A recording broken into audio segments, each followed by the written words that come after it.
누가복음 3장 15절에서 17절까지의 말씀입니다. 누가복음 3장 15절에서 17절의 말씀입니다.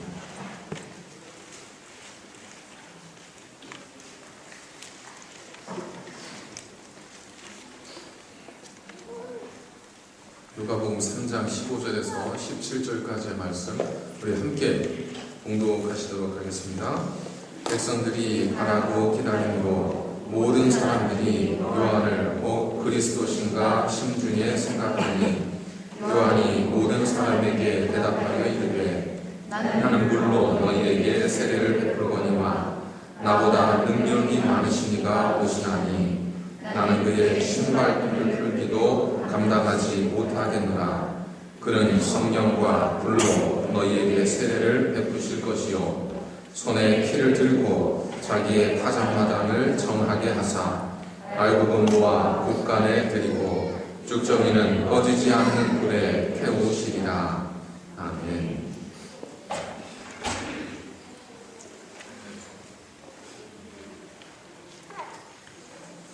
하나님께서 주신 이 누가복음 말씀을 통해서 오늘 저희에게 주시는 하나님의 음성을 한번 함께 생각을 해보도록 하겠습니다.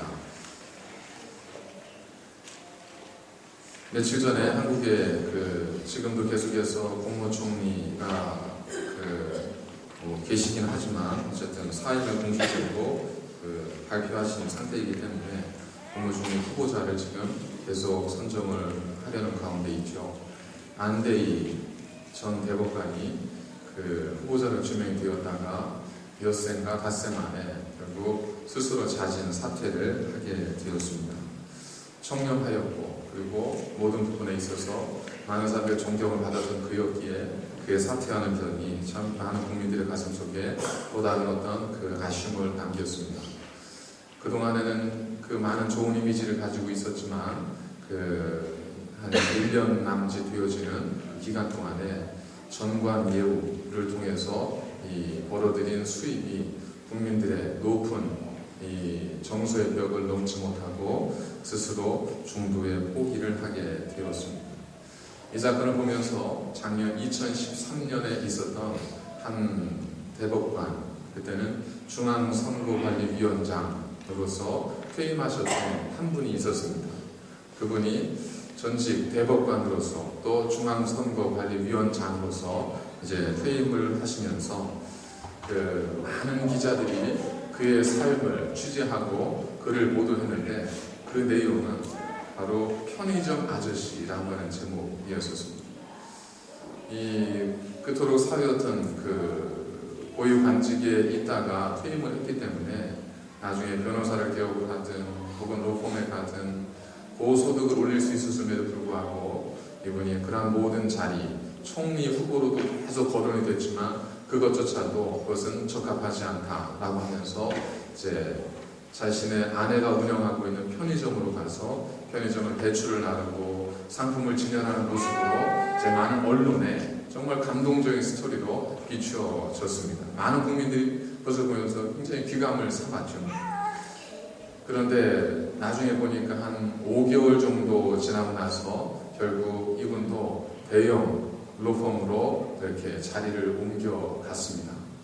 그것이 불법이냐, 위법이냐, 합법이냐 이러한 문제를 떠나서 국민들이 가지고 있는 어떤 기대치가 있지 않습니까? 국민들이 바라는 누군가 우리의 희망과 소망이 되어주길 바라는 우리의 감동이 되어주길 바라는 그런 국민의 정서에 비추어 보았을 때 참 많은 국민들이 실망할 수밖에 없었던 그러한 사건이었습니다. 그렇다고 해서 그분이 부도덕해졌다든지 그분의 과거가 사실 그렇지 않았다든지 부정되어지는 것은 절대로 아니지만 그럼에도 불구하고 그들 마음속에 아쉬움을 지울 수는 없습니다. 좋은 기업과 위대한 기업을 굳이 나누었던 짐 콜린스라고 하는 이분의 이야기처럼 좋은 걸 뛰어넘는 평범함을 뛰어넘는 어떤 또 다른 차원으로 한 걸음 혹은 한 단계 더 높은 격 있는 삶을 살기 위해서는 분명히 어떤 무엇인가가 필요한 것 같습니다. 2% 부족한 누군가 있는 것처럼 2% 더해진 누군가의 삶. 그래서 평범함을 뛰어넘는 어떤 비범한 삶이 반드시 되기 위해서는 무엇인가 있어야 할 것이, 어떤 것인가 분명히 필요한 것 같습니다.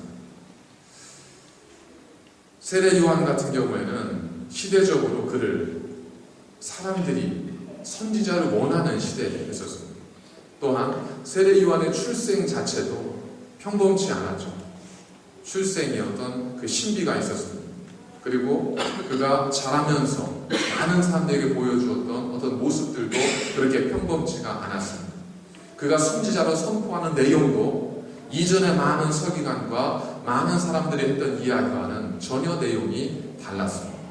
그래서 많은 사람들은 그를 이 시대에 하나님께서 보내신 선지자로 생각하기 시작합니다. 심지어 그에 대해서 사람들은 혹 저가 그리스도가 아닐까 하는 생각까지 품게 되었습니다. 지금이야 우리 가운데 그리스도가 있을까? 이런 고민조차, 이런 생각조차 할 수 있는 시대는 아니지 않습니까? 그런데 좀 달리 생각해보면 저분이야. 정말 저분이야. 저분이 정말 그리스도인이고 저분이 정말 우리 교회에 꼭 필요한 분이야. 저분이 우리 목장에 꼭 필요한 분이야. 저런 분이 계셔야 돼. 저런 분이 바로 우리가 본받아야 될 분이야. 저런 분이라면 정말 우리가 믿고 따를 수 있는 분이야 라고 할 수 있는 분이 있다면, 그럼 누군가가 여러분들을 향해서 그러한 이야기를 하신다면 여러분 어떠시겠습니까? 사실이 여부를 떠나서 얼마나 그것 자체가 자기 자신을 기쁘게 하고 자기 자신의 삶을 뿌듯하게 만들지 않겠습니까? 누군가 자신을 그토록 인정해 준다는 것은 그처럼 기분 좋고 기쁘고 즐거운 일일 수 있습니다. 하지만 저희들의 경험으로 볼 때에 그 시작이 화려하다고 해서 마침 또한 화려할 수 있는 것은 아니지 않습니까? 저희들은 그런 무수한 이해들을 너무나 많이 겪어왔지 않습니까? 그냥 한 일례로 그 축구 선수들 가운데서도 왼발의 달인, 축구 천재 이런 분들이 있었잖아요. 그런데 그의 은퇴는 어떠한 은퇴, 기념 기자회견도 없이 그냥 그렇게 팬들의 기억에서 사라져간 비운의 축구 천재들이 참 많이 있습니다. 스타들도 그렇고요. 시대의 영웅도 그렇지 않습니까? 이처럼 출발은 화려했지만 시작은 대단히 화려했지만 그 끝은 그만큼의 화려함으로 마치지 못한 많은 사람들이 있는 것을 보면 시작이 중요한 것이 아니라 결국 우리가 우리의 중간의 삶을 어떻게 만들어서 우리의 마침을 얼마나 잘 마무리하는가 하는 것이 더 중요한 것 같습니다. 그런 측면에서 보면 요한이라고 하는 사람은 그 출발도 화려했지만 그보다 더 귀한 것은 그 마침이 그 출발보다 더 아름다웠다는 거예요. 주님께서도 마태복음 5장인가에 거기에서 이 세례 요한에 대해서 여자가 낳은 자 중에 세례 요한보다 더 큰 이가 없다라고 그렇게 주님께서 인정하셨습니다. 그의 최후는 헤롯에 의해서 교수형에 처해다해서 죽는 것이었습니다. 그의 죽음은 세상적 관점에서 볼 때 비극적 죽음이고, 그리고 젊은 나이에 더 살아야 될 그런 인생의 좀 비참한 죽음일 수 있었겠지만 하나님 보시기에 걸어가신 하나님의 품에서는 그의 죽음은 가장 아름다운 순교였었고 그의 삶은 누구도 따라올 수 없는 위대한 삶이었다는 겁니다. 그가 비범했기 때문이 아니라, 그가 대단한 인물이었었기 때문이 아니라 그의 삶 속에 그가 끝까지 목숨과도 같이 간직하고자 했던 몇 가지의 요소가 그를 그처럼 위대한 인생을 살아가게 만들었다는 겁니다. 오늘은 과연 무엇이 이 세례 요한을 처음과 더 나은 미래를, 처음보다 더 아름다운 결과를 맺게 했는가라고 하는 것을 저희들이 나누어 보도록 하겠습니다. 이것은 그냥 영웅적인 삶을 살았던 어떤 한 사람의 이야기가 아니라 바로 우리 모두의 이야기가 될 수 있습니다. 우리의 시작이지 않습니까? 어떻게 우리의 처음이, 우리의 시작이 마침보다, 우리의 마침이 우리의 시작보다 더 아름다울 수 있을까? 자녀가 부모를 공경하는 것은 부모이기 때문이에요. 하지만 시간이 지나고 나이가 들고 그리고 세월이 많이 지나면 부모이기 때문에 공경하는 것이 아니라 나중에는 한 인간으로서 부모를 대하지 않았습니까? 그렇게 자녀가 부모를 한 인간으로 대하기 시작했을 때 그 속에서 부모에 대한 존경이 우러나올 수 있는 그러한 삶, 그 정도라면 멋있는 인생을 산 것일 수 있지 않겠습니까? 서로 만났으니까, 교회 안에서 만났으니까 서로를 존경하고 인정할 수 있지만 마지막까지도 서로에 대한 사랑과 존경을 거두지 않을 수 있는 그러한 처음보다 나중에 아름답고 위대한 삶, 그것이 우리가 살아가야 될 그리스도인들의 삶일 수 있지 않겠습니까? 과연 요한은 무엇을 지켰기에 그런 위대한 삶을 살았을까? 오늘 세 가지를 통해서 말씀을 나누어보도록 하겠습니다. 첫 번째는 요한은 시대의 요청에는 민감함을 가졌지만 그렇다고 해서 시대를 따라가는 자가 아니라 결정적인 순간에는 하나님의 말씀을 쫓는 사람이었었습니다. 많은 정치인들이 이제 육사 지방선거가 며칠 앞으로 다가왔는데 많은 정치인들이 출사표를 던질 때 가장 많이 하는 이야기가 뭐겠습니까? 이 시대가 나를 부른다는 거지 않습니까? 이 시대가 나를 가만히 두지 않는다는 거예요. 나는 조용히 살려고 했는데 주변에 많은 사람들이 와서 당신이 나가야 되지 않겠습니까? 당신이 이 시대가 요청하는 그런 인물이지 않습니까? 경제 위기, 이 위기를 돌파할 수 있는 사람은 저뿐입니다. 이것이 이제 모든 선거의 출사표를 던지는 이 정치인들의 던지는 출마의 명이지 않습니다. 시대는 인물을 원합니다. 시대는 어떠한 특별한 인물을 원합니다. 그런데 그 인물이라는 것이 어떤 때에는 시대가 영웅을 요청할 때가 있습니다.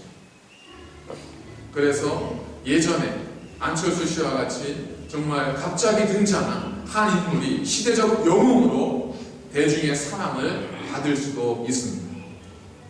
하지만 시대가 요청하는 것은 꼭 영웅만은 아니지 않습니다. 때로 시대는 희생양을 원하기도 합니다. 이 시대의 아픔을 짊어질 수 있는 희생양을 시대는 원하기도 하죠. 그래서 뜻하지 않게 자신의 삶이 전혀 의도하지 않게 그 정도의 삶이 아니었음에도 불구하고 모든 책임을 지고 뒤로 물러서고 나아갈 수밖에 없는 그런 인물들도 저희들은 경험하게 되어집니다. 그렇기 때문에 저희들이 시대의 요청에만 부응해서 살아간다면 우리는 독이 든 성배를 들고 그 잔을 마시는 그러한 위험성을 가질 수밖에 없습니다. 한국의 축구의 국가대표 감독직이 바로 다 이거지 않습니까? 언제나 시대는 영웅을 원하죠. 한 감독이 등장해서 16강, 8강, 4강, 결승이요? 그럴 수 있는 영웅을 원합니다. 그런데 결과가 많이 그렇지 않으면 시대는 또 뭘 필요로 해요? 희생양을 필요로 합니다. 그래서 그 사람이 모든 짐을 지고 뒤로 물러나기를 원하는 거죠. 그래서 국가대표직 감독을 가리켜서 성배라고 하지 않습니다. 독이 든 성배. 좀 격하게 표현하면 잘해야 본전이, 믿져야 본전이, 그러한 직입니다. 선거철마다 나오는 그런 공약들이 있지 않습니까? 수많은 공약들. 그게 왜 나왔을까요? 그런 공약들이 왜 나왔을까요? 국가의 부채, 지방정부의 부채, 그것도 해결하지 못하면서 왜 이런 엄청난 공약들이 나올까요? 다른 것 때문에 아닙니다. 이 시대의 사람들의 요청이기 때문에 그렇습니다. 그래서 때로는 인기에 영합한 그런 공약들이 많이 국민들에게 제시가 되어지면서 나중에 결국에 그 모든 공약을 실천하지 못하고 폐기되어지는 경우들도 참 많지 않습니다. 처음에는 다 좋을 것이라 생각하지만 결국에 그것을 위해서도 필요한 것이 국민의 세금이기 때문에 결국 인기에 영합한 공약들, 책임지지 못할 공약들, 몇 사람은 만족을 해 되어지는 그런 공약들이 나중에 얼마나 국민에게 부담이 되어지고 짐이 되었는가를 우리가 깨달은 다음부터는 그 공약들도 하나하나 분석하고 그 공약들에 대해서도 우리가 세심하게 비판을 가해야 되는 그러한 시대가 되었지 않습니까? 시대를 따라가는 것, 그저 단순히 이 시대의 흐름을 따라가는 것은 이런 위험성을 갖고 있습니다. 성경도 우리에게 주문하고 있습니다. 너희는 이 세대를 본받지 말고 오직 마음을 깨끗게 함으로 변화를 받아 하나님의 선하시고 기뻐하시고 온전하신 뜻이 무엇인지 분별하도록 하라. 이 시대를 따라간다는 것은 The pattern of this world, 그러니까 이 시대가 살아가는 흐름입니다. 이 시대가 원하는 어떠한 트렌드, 그것을 따라가지 말라는 겁니다. 시대에는 민감함을 가지되 시대의 요청은 들을 길을 갚되 그 시대의 패턴을 따라가는 것이 아니라 우리가 따라가야 되는 것은 오직 The pattern of God's will, 하나님의 뜻, 하나님 말씀의 패턴을 우리가 따라갈 수 있어야 한다는 겁니다. 세례 요한은 그 시대의 요청이 정말 하늘을 찌를 정도로 대단했지만 세례 요한은 그 시대의 패턴을 따르지 않았습니다. 그는 하나님의 말씀을 끝까지 따랐습니다. 어떻게 할 수 있습니까? 사람들이 세례 요한에 대해서 다 뭐라고 하죠? 그리스도가 아니냐 이렇게 이야기합니다. 뭐 굳이 부인할 필요가 없는, 굳이 부인하지 않아도 되는 그러한 수많은 요청들이 다가오죠. 그러나 세례 요한은 그것들에 대해서 단호하게, 철저하게, 구체적으로, 명확하게 부인합니다. 그럼에도 불구하고 그는 시대의 요청에는 민감함을 가졌습니다.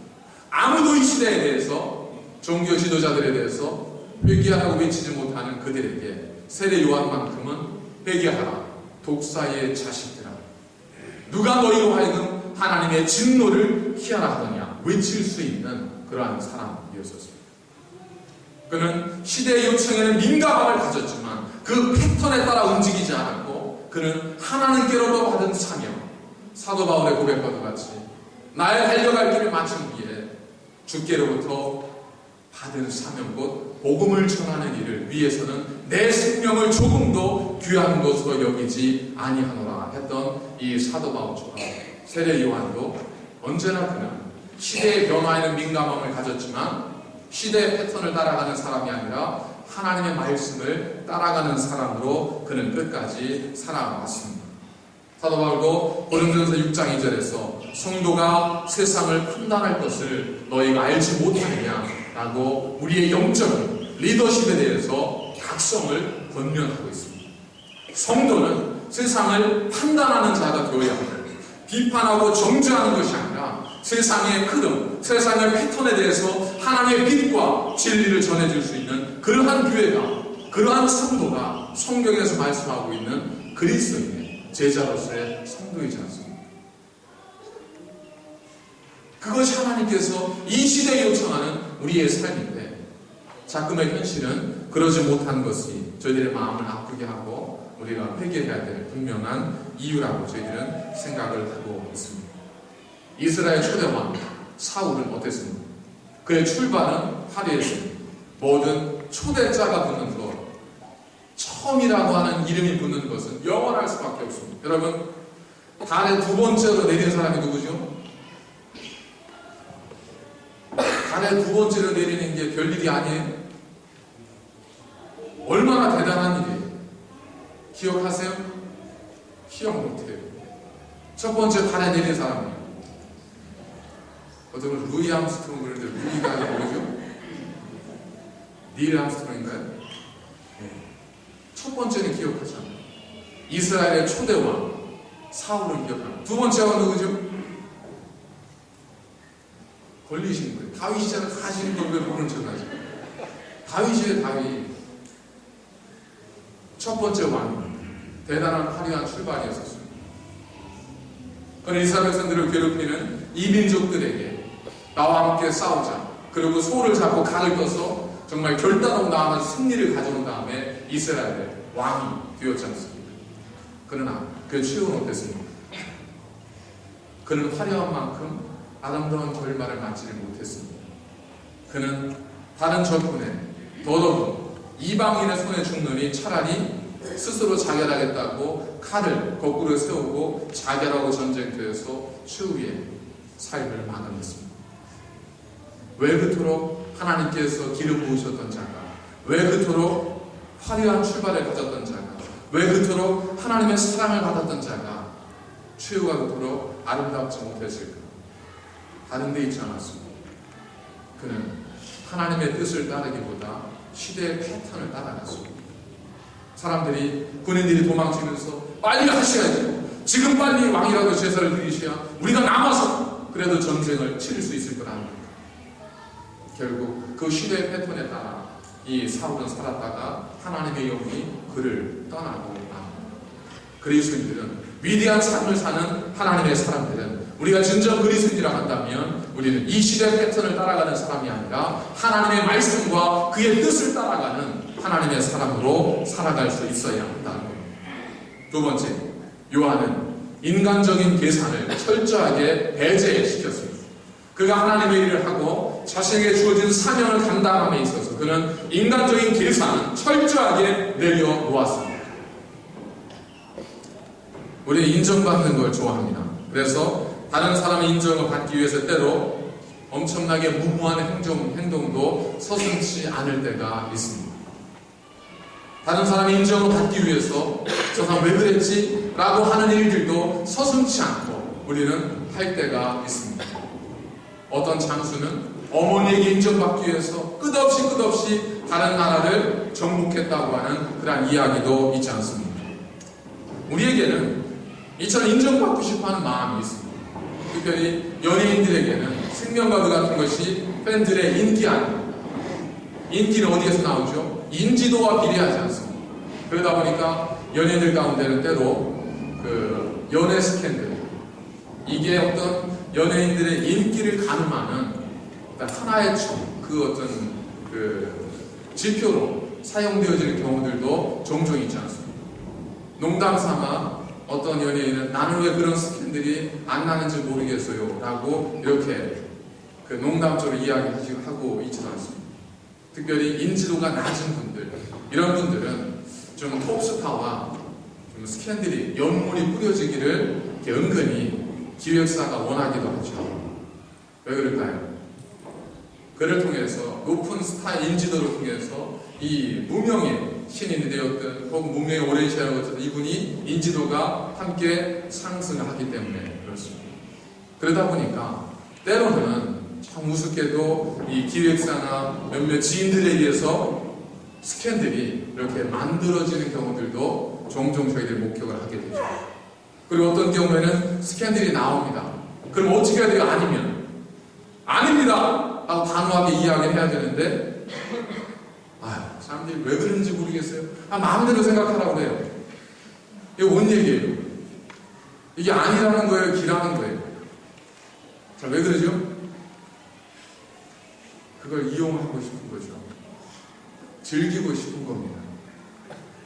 기라고 하는 건 이건 이치에 맞지는 않으니까 그렇게 할 수는 없고, 교묘하게 교묘한 언어의 유희를 통해서 이 상황을 좀 끌고 가죠.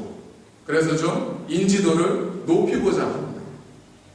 그래서 그런 것도 아니고 아닌 것도 아니고 이런 마음들이 우리 안에 있습니다. 정말 대단하세요. 어떻게 그런 일을 하셨어요? 어떻게 저런 그런 귀한 일을 하셨어요? 아니에요. 저는 제가 그런 일 아니에요. 잘못하신 거예요. 그래서 겸손하신 분이구나 이렇게 생각을 하고 나중에 봤더니 정말 아닌 거예요. 정말 그분이 안 하신 거더라고요. 좀 더 적극적으로 아니에요. 저는 누가 그러세요? 저는 그런 거 할 사람이 아니 이렇게 얘기했으면 되는데 아니에요. 누가 그래요? 참 겸손한 분이구나 생각했는데 나중에 보니까 정말